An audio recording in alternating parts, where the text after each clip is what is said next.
with Regina. Yeah. It definitely is. All right. Well, I would like to officially welcome everybody to our second, can you believe it? Sherlocki-Ann Scion meeting. Thank you all for coming. And on behalf of Ann, Andriacco, and myself, and all the Anns, you are all now officially Anns if you wanted to know or not. You are, just by showing up.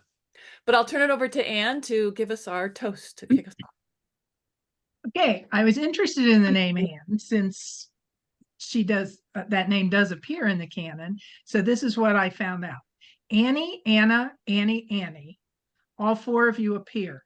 Annie Morrison in a note, but we hear no more. Who are you? Not important enough to be investigated in the Reigate Squire, or is it Squires, or is it a puzzle? Anna Korum, a former non-violent Russian revolutionary, wife of Sergius, person of very poor eyesight, who accidentally kills Willoughby Smith. You find suicide better than prison in the Golden Pince-Nez. Annie Fraser, or is it Annie Schlesinger? Or Annie Peters, married to a doctor, or to a man who had his ear chewed off in a bar fight? Or an all-around scoundrel? Or maybe you were never married at all, as you plotted the demise of Lady Frances Carfax. Annie Harrison, steadfast fiancée of Percy, faithful nurse for his stint of brain fever, writer of the dictated note, and helper as Holmes foils the villain in the naval treaty. To all the Anns, or any version of the name, who appear in the canon, at least we aren't shrinking violets. Hear, hear. To all the Anns. That was excellent. It's a little hard figuring out who was who, and sometimes their names are a little, yeah. There's some people who like, they really like, wherever I look, they like the Annie who was the non-violent revolutionary for some reason. She just hugged everybody into submission. I guess. I don't want to put Steve Mason on the spot, but did you want to talk at all about you had researched a bunch of Anns as well.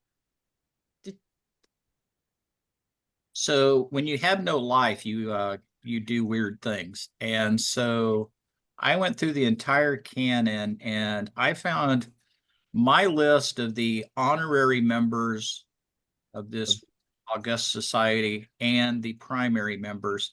The honorary ones are anybody that has a combination of ANN in their name. And then, of course, the primary ones are where they actually, as Ann just said, have Ann somehow in their name.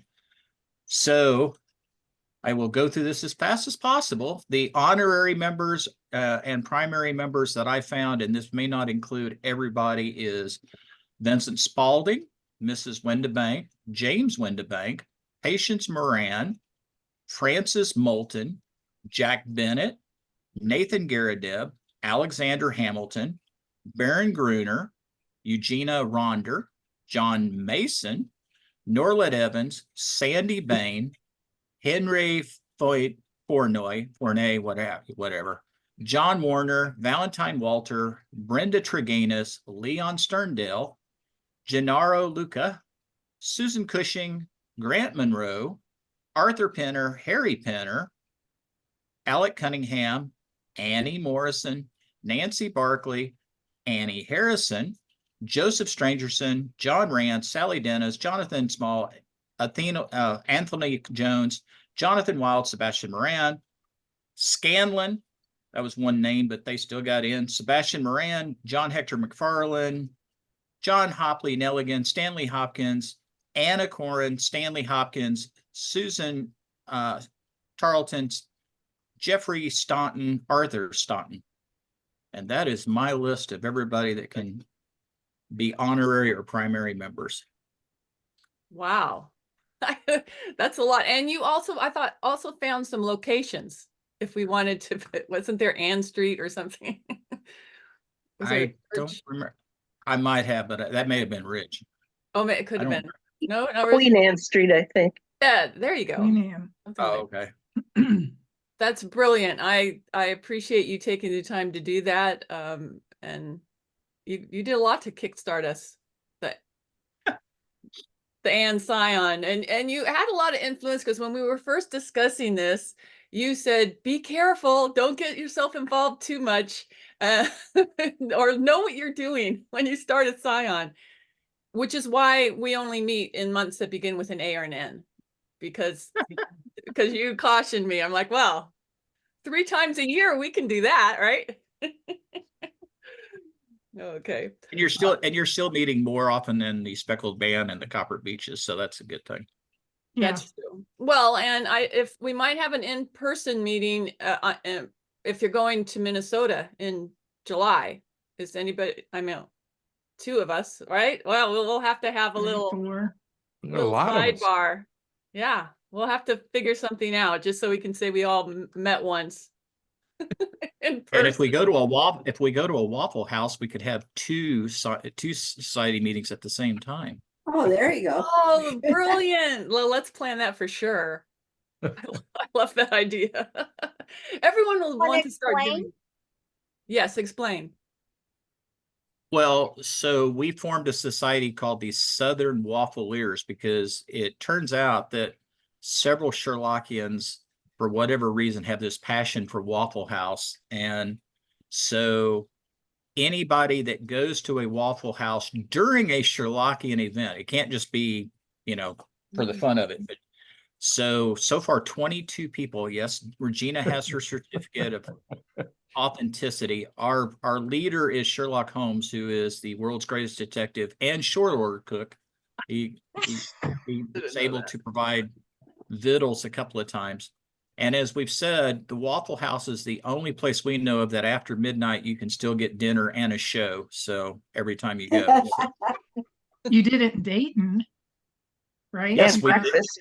Yeah, We I saw had the it. pictures. We had several people went in Dayton and became members. So like I said, we have 22 so far, and we will hit at least 2 Waffle Houses in Atlanta this weekend at the 221 BCon. So, I and love we're it. sorry. We're sorry for those of you that live in the very northern reaches because there's just not many Waffle Houses up there. There's So, one about 2 miles from us. We don't have Yeah. any in Michigan. Yeah. No one. They just But- opened None. one. Does it have to have waffle? Did they? Where is it? Like Shelby Township or something like that. Oh, really? Well, I'm not going there to get to a Waffle House. I think I remember a Waffle House in Mackinac, Michigan. Well, that's even farther away. No, it's Mackinac Island or Mackinac City. Probably city. Mackinac City. It's the city. Yeah, Mackinac Island is historic, so they probably wouldn't build a Waffle House there. No Waffle Houses on the island. No. Yeah, and- yes, and- I and- know these. Yes, I know these things. I'm a Michigan native. I was trying to point to where I was, but I've got my video reversed, so it's right. I'm from Detroit proper. Oh, okay. I do not there now, because my husband is here in Pennsylvania and I'm with my husband. But can't we do this with an IHOP? Pennsylvania doesn't have Oh, IHOPs. no IHOPs. That's too highbrow, high profile. Now we might accept a Huddle House because that's like one step below a Waffle House. So, but I don't it think we doesn't have have to those have- either. It doesn't have to have Waffle House in the name of the business? oh yeah, it has does. to. It does. Okay, well there you go. Then it's mostly in the South. We don't have anything like that in Nevada.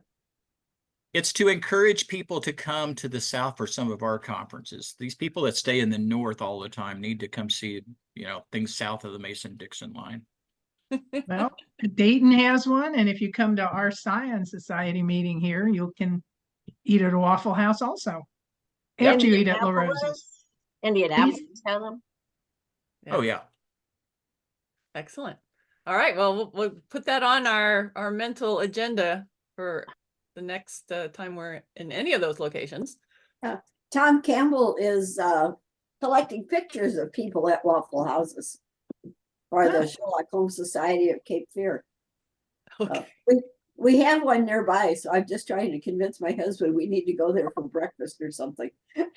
At least a drive-by and a selfie with the sign. Yes. Yep.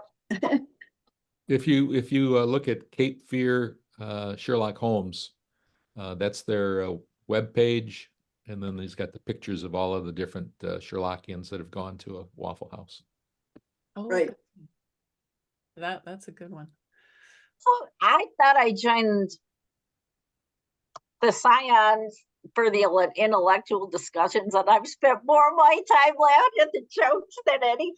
Anyway, okay. Well, it is the people, I think, that bring us, including the fictional people, like Anne Absolutely. Adler. So if I can share my screen, I'm going to give you an update so we all know where we're at. How do I do that? Let's see. I have to do it. Share screen. Is it working? You'll have to tell me. You Nope. guys? No, Nope. Screen? I think I have to give you permission. Sounds right. Okay, share screen. Fingers crossed. Bingo. So you're seeing what I've got here, but I think if you put what you have up, it'll. Oops, it's showing the wrong stuff. Okay, let's try it again. No, here it is. Actually, Here it is. and Do you see it I was gonna now? say No, No. because I just clicked off that one. Oh, so, and the easiest thing is if you have the green share screen button and there's a little caret right next to it, Yes. click on that and just click on multiple, Okay. You're and done. then Ann can share her screen. okay. Let's see. Thank you. That way you don't have to give up your permissions. Now do you see me? Yes. Yep. Wow. Oh, Here we have. I found this is AI generated of Anne Adler. We have very few pictures, but this is what the AI world thinks she looks like. So this part, I do want to update you on what we have kind of agreed on so far about Anne Adler's history, and feel free to discuss at any time about these points. Let's see, I got to move this over the side. This is the recap. Obviously, she's Irene Adler's younger sister. After Scandal, she heard about Sherlock, and that's when she decided to find out more about this consulting detective. She's curious about his mind and how he does investigations, and is very clever. We know that she is probably almost equal, if not equal to or above Sherlock's capacity for detecting. And she probably is overshadowed by her sister's fame, which is why she doesn't mind it. So she's in the background because she's very intelligent, resourceful, and she likes to solve mysteries. So how does Anne Adler get and deliver information? And this is constantly in my way. Well, so far we have agreed that probably the best way, we did a quiz on Facebook, that the irregulars and Anne must have some kind of connection. This would allow her to stay in the shadows. It also allows her to tap into what Sherlock is already tapping into, so they get that information that the street urchins have of what's happening in the neighborhoods. And she would also know then what Sherlock is looking for, and she could also feed him information without him knowing. So that all ties into her staying in the background. Where did Anne Adler perfect her detective skills? Well, this will be further discussed with Phil Angelo, but a little spoiler, we believe the Pinkerton Detective Agency. And that is coming up, so a teaser to that information. When it comes to the canon, I know maybe even Steve Mason will chime in here a little bit. I think he did some research, but obviously it all starts with the Scandal in Bohemia when Irene met Sherlock, and various sources online say that was in May, in the 20th or the 22nd. Then the next time that the canon pops up is The Man with a Twisted Lip, which we can discuss today. So that was in June, so almost a month later. So I believe that would give Anne enough time to have been intrigued by learning more about Sherlock and perhaps show up in the background, in the shadows of that investigation. So what we should discuss at this point is, could she have been involved in the Twisted Lip, or just observed? I don't know if she could have helped him. Here are some things to consider. Watson's wife is mentioned. in this investigation. So certainly we thought that that was an in for her, of someone to just talk to.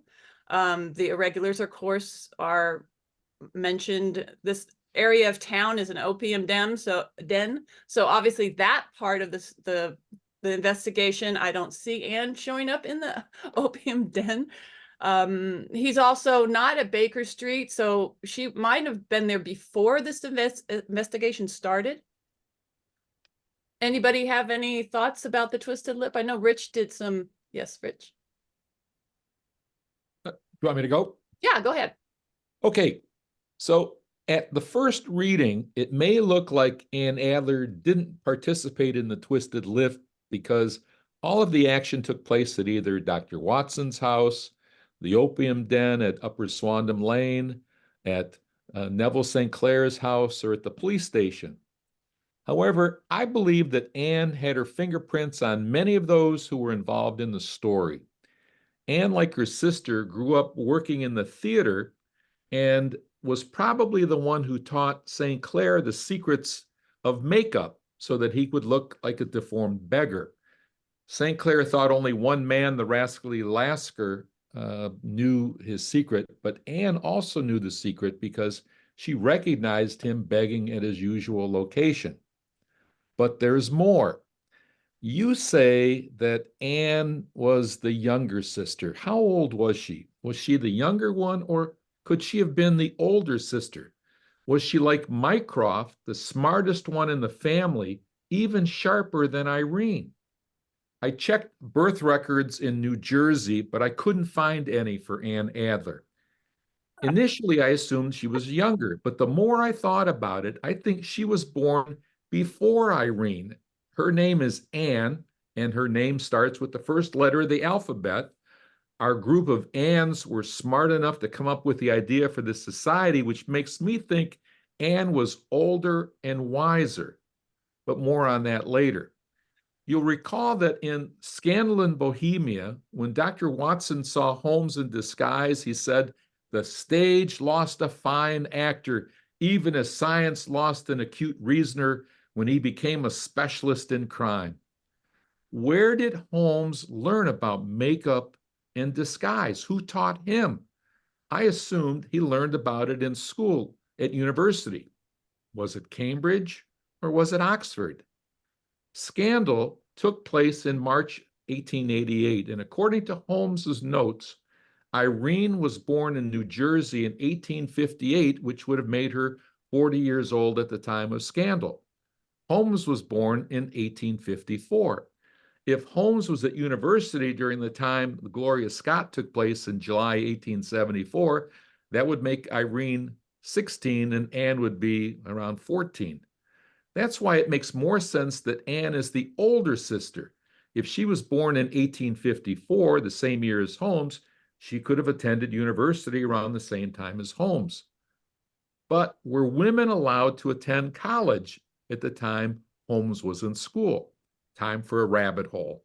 Yes, Girton College for Women at Cambridge had opened in 1869, and the entrance of women into an all-male Cambridge environment suggested that successful integration of the sexes was possible. What about Oxford? Women had advocated for women's access to Oxford education since the 1860s, but higher local examinations were not open to women over the age of 18 until 1875. But a successful lecture scheme for women was convened by an informal committee of the Dons, wives, and sisters in 1873, the year before Gloria Scott. Prominent scholars, including Arthur Johnson, Mark Pattison, and William Sedgwick, delivered lectures to a number of interested women for 6 years, with lectures taking place in a room at the Clarendon Building at Oxford. These informal lectures for women were part of a nationwide movement for women's access to higher education and helped stimulate serious discussion in Oxford about establishing a small hall of residence for women. So it's entirely possible that Ann Adler, an older Ann Adler, crossed the path of Sherlock Holmes at both Cambridge or Oxford. Is it plausible that Sherlock Holmes forgot and failed to recognize that Ann Adler was the one who taught him about disguises and the art of deception when he was in school and participated in theater. Having previously taught Holmes helped Anne recognize Holmes's disguises in later cases.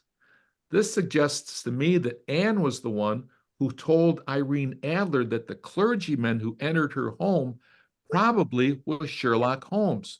As a result of that information, Irene followed Holmes and Watson back to Baker Street, where Anne's beliefs were confirmed.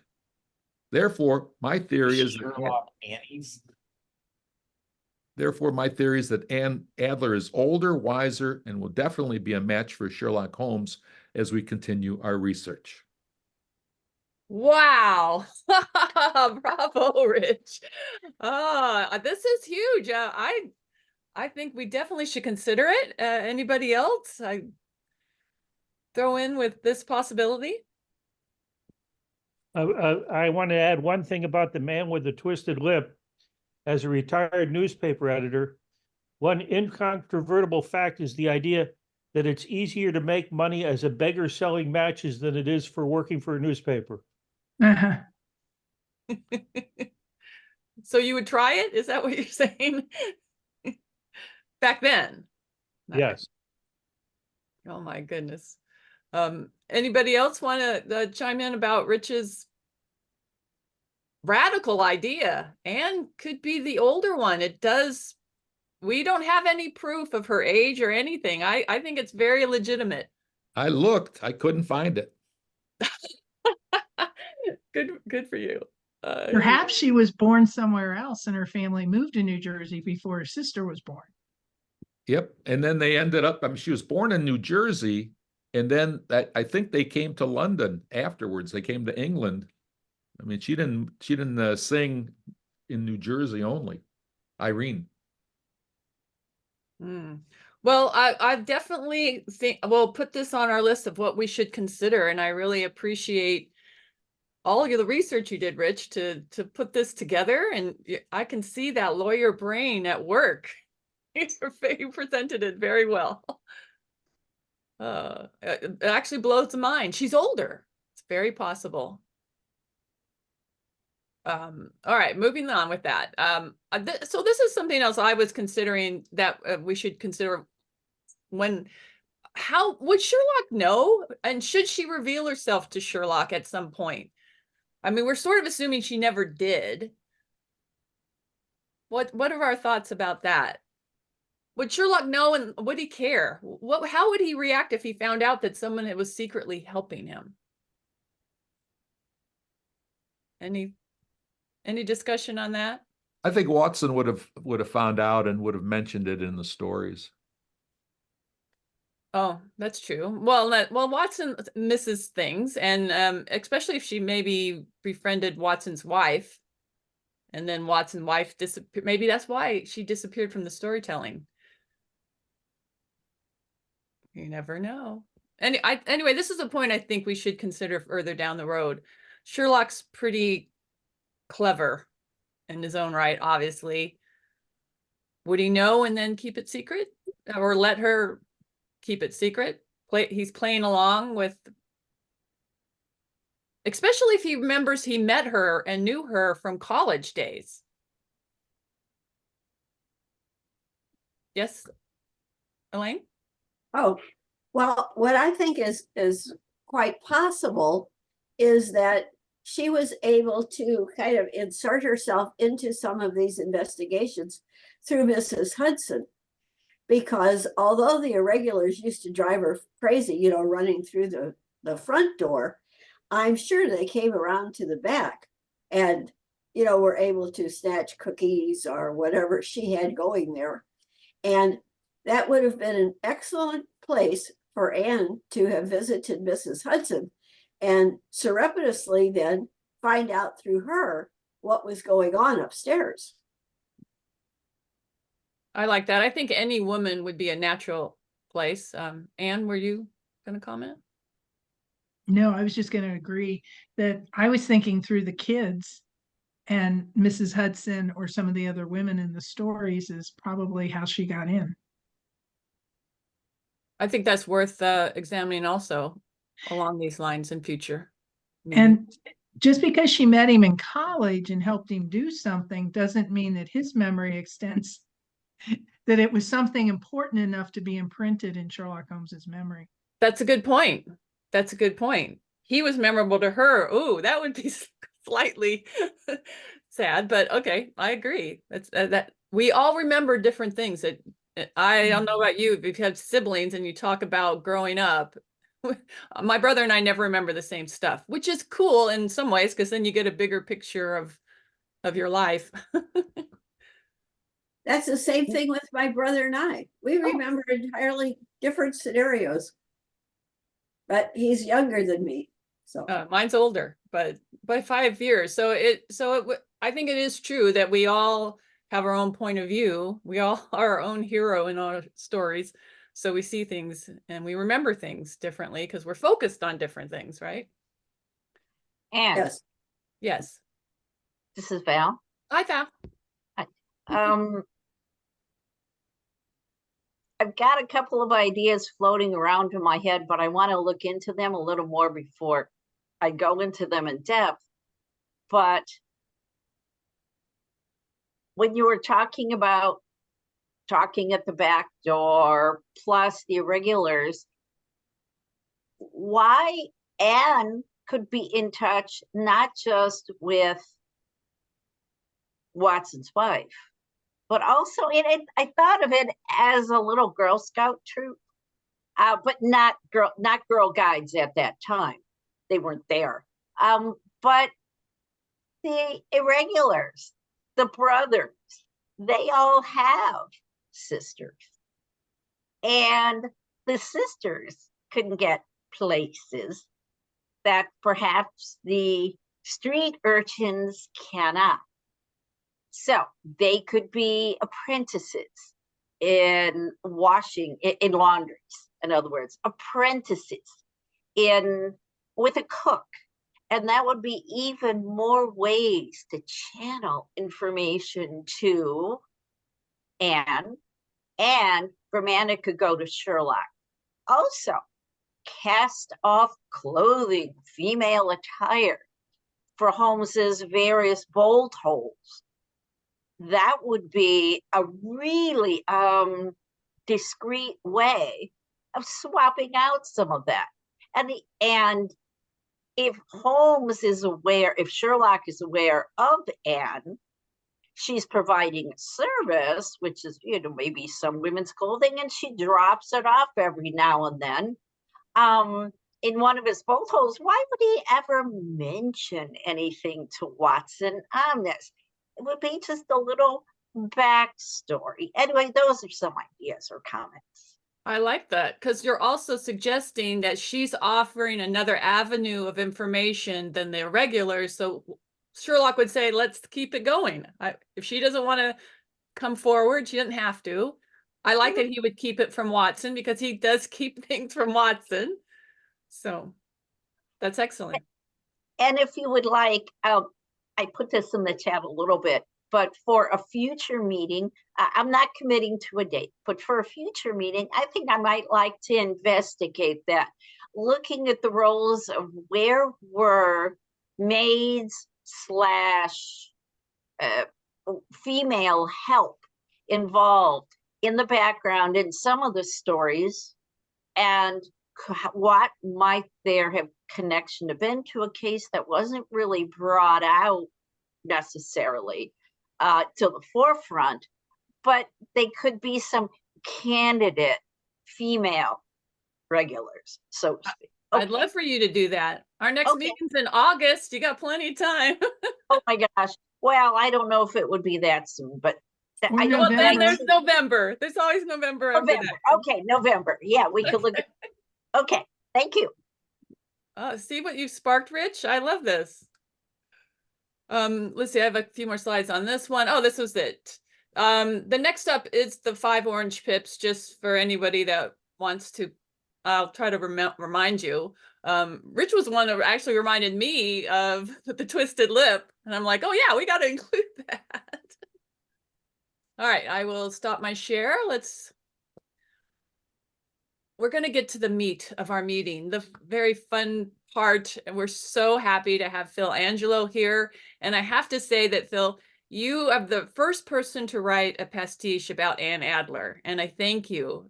And I'm so glad you're here to share it all with us, because I think you're opening up Anne Adler in a way that I hadn't even imagined. So please share your views of Anne Adler and the Pinkertons. Okay, I will begin rambling forth. First of all, it's great to be here and I appreciate the invitation. After listening to your group meet the first time, some thoughts ran through my mind. Okay, we have a person in the canon who is not seen or heard or written about. What must that person be? And so the first thought that came to my mind is this person must be an undercover agent. That made sense to me. And of course, the Adlers are Americans. Now, I'm also a watcher of PBS and Masterpiece Theater. And Masterpiece Theater had a current detective story on Miss Scarlet and the Duke. And I don't know if anyone else watched it, but one of the things that happens on Miss Scarlet and the Duke fairly regularly is they begin to lapse and wander and talk about, oh, isn't this marvelous? She's a Victorian woman who's a detective. And this ran through my mind also. Well, the Pinkerton Agency had women detectives and bodyguards in the 1850s, half a century before that. So this is a sort of a presentation that combines two of the things that I love, which is Sherlock Holmes and the Civil War. So let's talk a little bit about the Pinkertons. The Pinkertons had a female agent by the name of Kate Warne, W-A-R-N-E, and she was an agent before the Civil War. In fact, as Abraham Lincoln traveled to Washington, D.C. to be inaugurated, she was one of his bodyguards and continued to be a spy throughout the war and a Pinkerton after the war. Now, the Civil War was a time of spying. Both North and South employed spies. It was very common to have a woman who was a spy. Several of the better known spies were Belle Boyd and Rose O'Neill Greenhow. Now, of course, it was easier to spy during the Civil War because both sides spoke the same language. And so this led to this next deduction. In general, if you study Civil War spies and you study the female spies, they tend to be attractive women. Now, not attractive in the sense of Raquel Welch attractive, but they tend to be good-looking women because they're the type of person you would want to strike up a conversation with if you were at a party. They would be the type of person you would go to and have a conversation and they could gather information. And so my first deduction is she must be good looking. And I don't think she would be the type of person who would be able to pass for a man. I think she would be a person who would be attractive in her own right. Now, as a Pinkerton agent also, she would be trained in the use of firearms. So we're talking about somebody like Annie Oakley. You're talking about somebody who would be familiar if they had to defend themselves or if they had to take a shot at somebody, she would be able to do it. And so that led to my next deduction, sort of, okay, we're talking about somebody, a strong-willed woman, a woman who would be able to defend herself, think on her feet, listen to people, gather information. We're talking about somebody who's a spy. Now, it is absolutely true in the post-Civil War era, the Ku Klux Klan, there were absolutely people who were hired to infiltrate the Klan. That is an absolute truth. And the Pinkertons, and we'll lapse a little bit onto the Pinkertons too. Today, we think of the Pinkertons as a very small, tiny detective agency. But from the time of the Civil War to about 1900, before the FBI, before the CIA, before the OSS, the Pinkertons were, in a sense, the National Detective Agency. If your bank was robbed and the robbers are going across a state line and you want to catch them, you hired the Pinkertons. If a train was robbed, it was the Pinkertons that tracked it down. If you remember Butch Cassidy and the Sundance Kid, there's that time they're in the rocks and they're right on the riverbank and they're wondering whether or not they should jump. And I'm not sure if it's Butch turns to Sundance or Sundance turns to Butch, and he goes, "Who are those guys?" And they say, "They're the Pinkertons." And they're chasing them at horseback, and they're ready to draw their 6-shooters. So the Pinkertons at one point were a very, very prominent law enforcement agency in the country.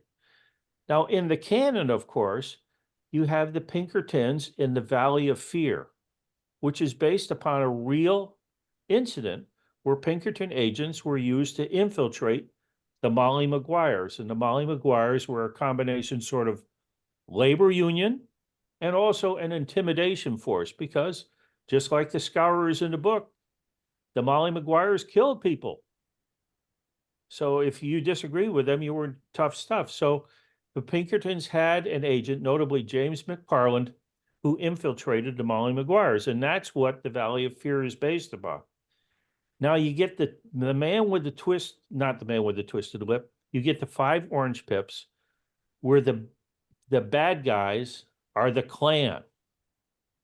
And the Klan was infiltrated. Now, Alan Pinkerton, and Pinkerton was a lot like P.T. Barnum or Buffalo Bill in the sense that Alan Pinkerton helped to create his own legend. He voluminously wrote about himself and his agency.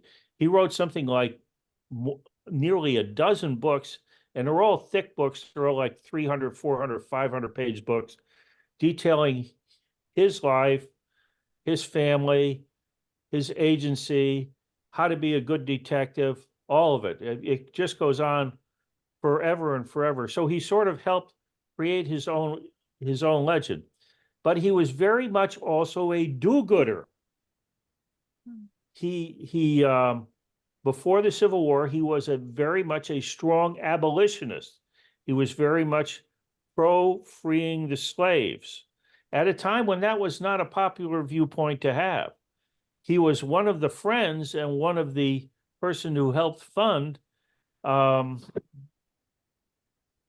Brown and his raid to help free the slaves at Harper's Ferry. Part of that is Alan Pinkerton.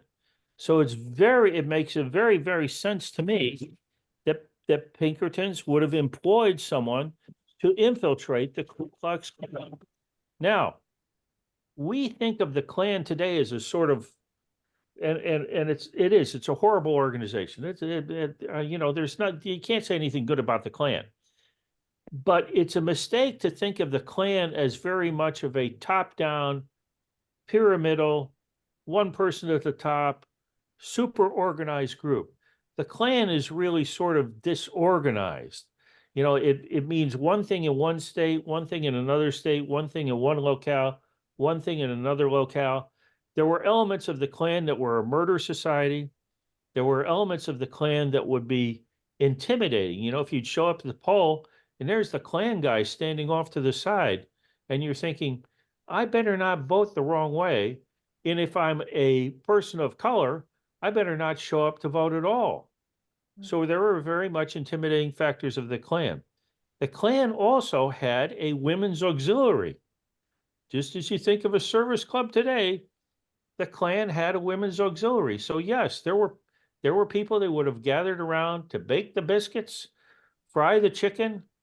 It would be a very appropriate thing for Ann Adler to be in that group and gather information. Also, in the post-war South, the South after the time of the Civil War, about 1/4 of the white military-age men had been killed. Another quarter were people who had lost a limb. They had had an arm amputated or a leg amputated. So it would have been very common for a single woman to be present in society at that time. It would not have been all that rare. So she would have had the ability, I think, to infiltrate, to gather information, to pass on information to Holmes and to others. Here's somebody who has been targeted by the Klan, and here is your chance to intervene and save them. That makes sense to me. Now, also, I want to consider the story, the 5 Orange Pips. Why is the story in the canon at all? Why does that story exist? When you think about it, now this is one of those few cases Holmes utterly fails. I mean, a client hires him and then he's killed. It's like Hilton Cubitt in The Dancing Men, which also is a case that has some American links. So he is hired by a client and the client winds up being killed by the assassins. And so why write that story at all? If you're Watson, why write that story at all? And I'm thinking, well, maybe the idea is that story was written as a sort of blind to throw people off. Okay, we failed in this case, but maybe there were half a dozen other cases where Anne had tipped off Sherlock and Sherlock had tipped off the client, and the client was able to change and flee before they were killed.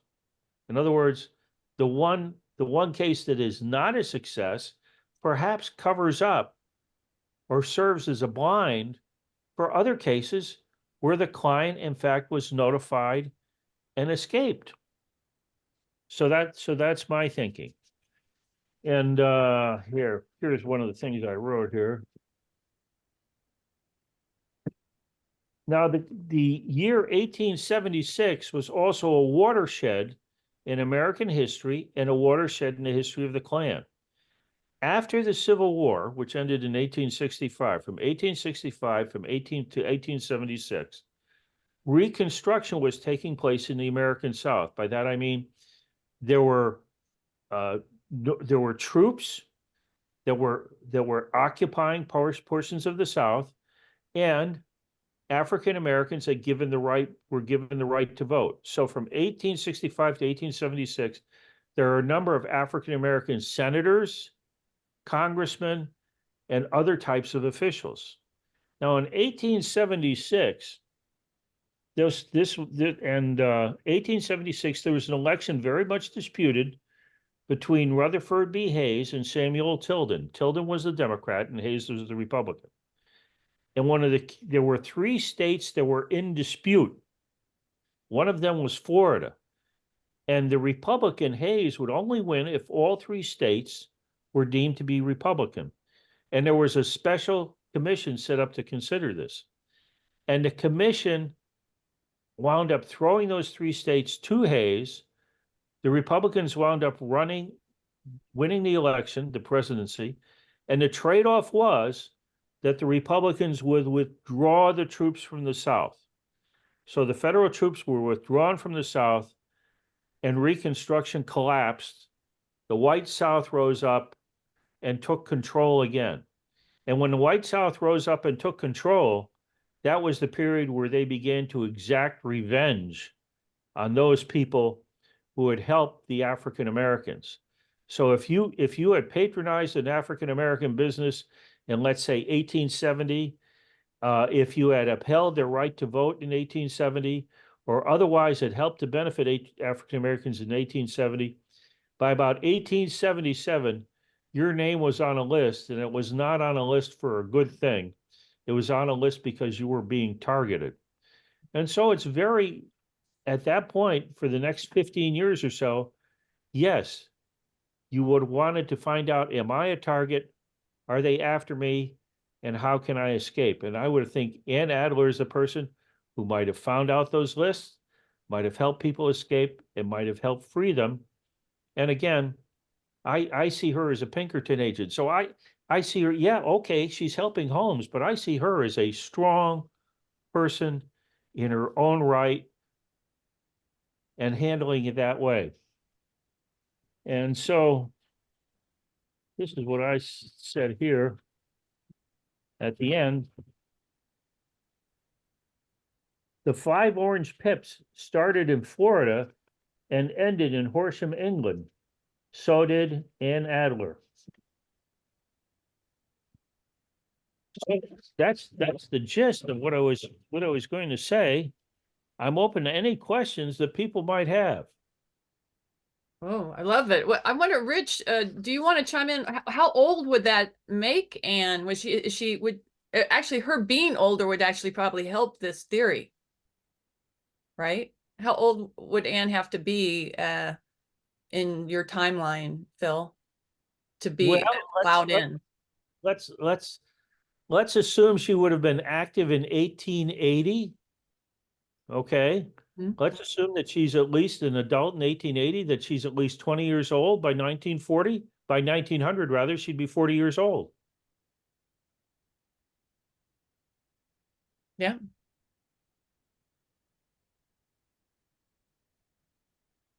And so we're saying she was probably born in the States. So she would have probably had more contact, the Pinkertons, she would have known of them already. Yeah, that's what I'm just going on a thing that says that Irene was from New Jersey, so I'm assuming she's from New Jersey too. That would make sense. I like this theory. I mean, and Pinkerton wasn't from America originally, wasn't he Scottish? So I don't. He was Scottish. He emigrated to America.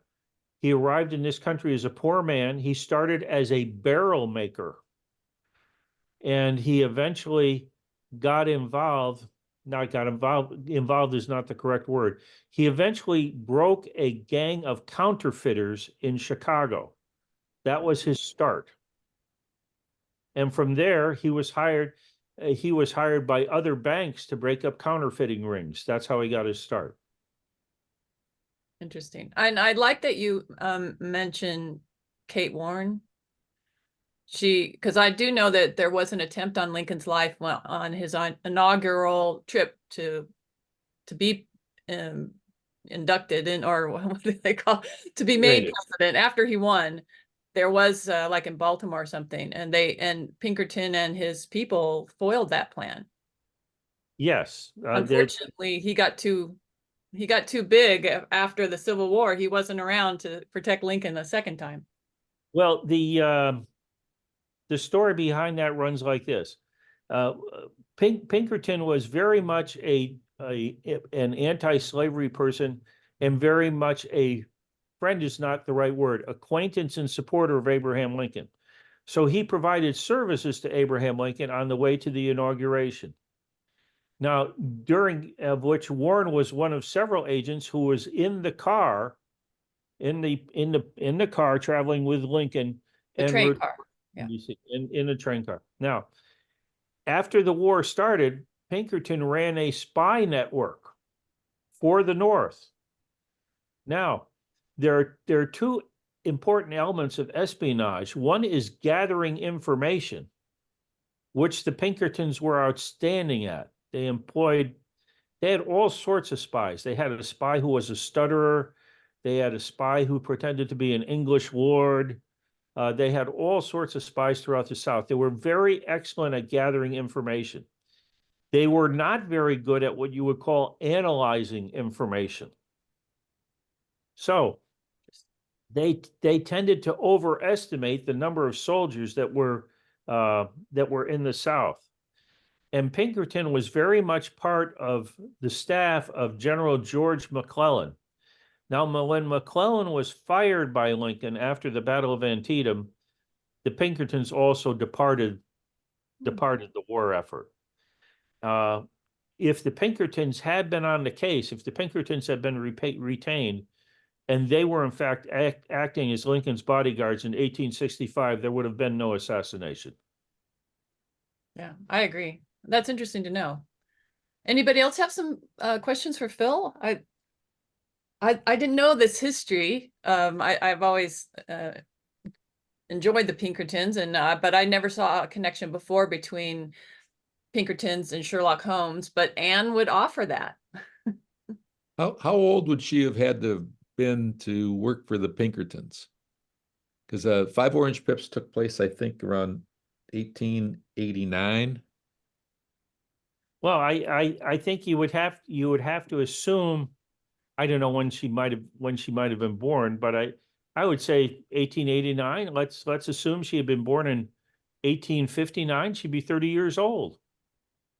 It's certainly plausible. Yeah, I'm not saying that it's not. I'm just trying to figure out the age. Oh, well, I guess everybody has a different year.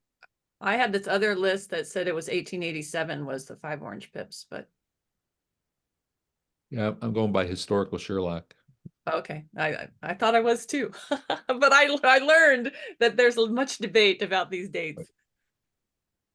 Well, we'll have to do a little bit deep dive on Anne being the older Anne or the younger Anne. I'm actually, after Rich's presentation and Phil's, leaning more that Anne being older would be better. How much older was Sherlock or than Irene? What did you have this birth date year? What do we believe it is? It was like Sherlock was 54, was born in 54, I think. No, let's see. Okay. Let me see. Well, I'm sure that's up for debate too. Well, they just we just celebrated his whatever his birthday yesterday. Oh, Yeah, Holmes was born April 5th, 1854. wow. And Irene was born in 58 in New Jersey. Okay. That would make sense. That that Anne could be also in 54. Right. Anybody else have questions for Phil? Even in 54, she would have been in her mid-30s. So certainly very doable. You mean if she was born in 54? So by the Civil War. By 1887, she would have been 33. An old maid, or what did they call them back then? Spinsters. Spinster. Well, we don't know that she wasn't married, but Well, married or not, at Yeah. that particular time, given the casualties of the Civil War, an unmarried 30-year-old or 40-year-old woman would not have been rare. That's a good point. You know, we may find out that she married John Watson at some point in time. Maybe she was his wife and we don't know it. She had a pseudonym. Oh, Peter's got his hand up. Yes, Peter. If you'd like to know more about Kate Warren and others involved in preventing Lincoln's assassination, I recommend Dan Stashower's book, Hour of Peril. It's a great story. Hour of Peril. Oh, great. And that's not a pastiche. That's the real stuff, right? No, Dan writes about the real thing. Yeah, so that's good. Oh, thanks for that. Should drop the name in the chat if we had it. Anybody else have thoughts? I don't see Sandy. Sandy didn't join us today. She was going to close us with a limerick. Anyone dare to make one up on the spot?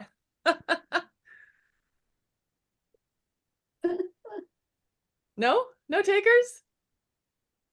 Not a poetry person myself, but I do want to thank Phil so much for coming today and sharing with us, as I do for Rich and even Stephen. Thank you so much.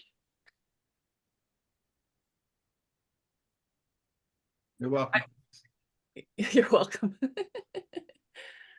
Our next meeting is in August, so we've got a time, and hopefully everyone will see each other and meet along the way, I'm sure. Anne, do you want to offer something up to the group before we let you all go back to your daily lives? I just have an announcement, and it should be Steve Mason. I just linked you to it on my Facebook page. We put it on the Tankerville Club. Two Dayton members of the Agri Treasure's daughter happens to now live in the Cincinnati area, and she received a Beacon Society grant to do a summer reading program, which is online. So you don't have to actually live here, and it will take place this summer. So I can add it to our page as well, our Facebook page. And it sounds interesting, and it's any age. So she's a reading specialist. She will have free Zoom meetings with the kids, and they each get a book. tailored to their age. So that's her specialty, and she applied for a Beacon Society grant. Wow. Super. But so we can take it too with the kids? No, well, if you have kids the right age. Oh, sorry. I thought it said any age meant we can Well, do. any age. I asked her about high school, for instance, because a lot of the kids, by the way, we have about 80 entries in the Argyle Center contest again. And of those kids, most of them are 7th, 8th, 9th, 10th, 11th, and 12th graders. We have just very few 4 through 6. So I at first thought she meant it was just for the little kids, but it's not. It's all the way through high school. Wonderful.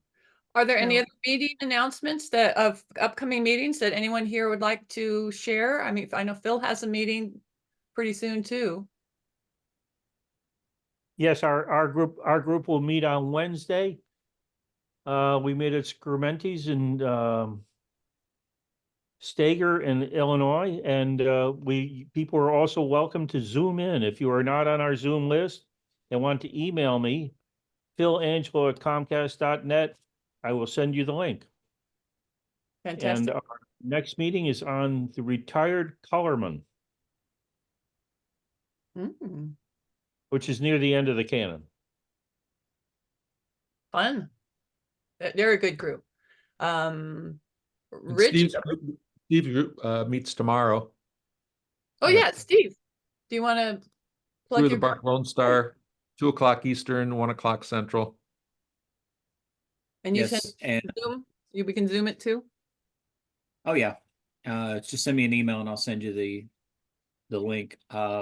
Tim Klein is giving a talk on the joy of collecting, since he is probably got one of the world's largest toy and game collections.